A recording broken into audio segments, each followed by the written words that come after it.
वजीर आजम चीन ने करप्शन के खिलाफ भी जिहाद किया। छोटे लोगों को पकड़ने से करप्शन खत्म नहीं होती। ताकतवर को कानून के ताबे करने तक मुल्क तरक्की नहीं कर सकता।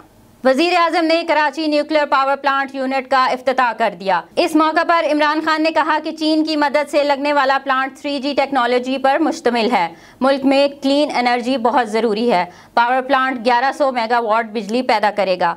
पावर प्लांट पाकिस्तान और चीन के इश्तराक से लगाया गया। मुल्क के लिए क्लीन एनर्जी बहुत ज़रूरी है। पाकिस्तान को सबसे ज़्यादा मौसमियाती तब्दीलियों का सामना है। मंसूबे से पाकिस्तान की अफरादी कुव्वत की तरबियत होगी। इमरान खान का कहना था कि पाक चीन सफारती ताल्लुकात को 70 साल मुकम्मल होने का दिन मना रहे हैं। चीन के साथ ताल्लुकात आम आवाम तक पहुँच गए। चीन के साथ हर सतह के ताल्लुकात हैं। चीन के साथ अवाम का भी जज्बाती लगाव है। ऐसे मुल्क से दोस्ती है जिससे बहुत कुछ सीख सकते हैं। ग्लोबल वार्मिंग में ऐसे मंसूबे किसी नेमत से कम नहीं। चीन ऐसा मुल्क है जिसकी मिसाल नहीं।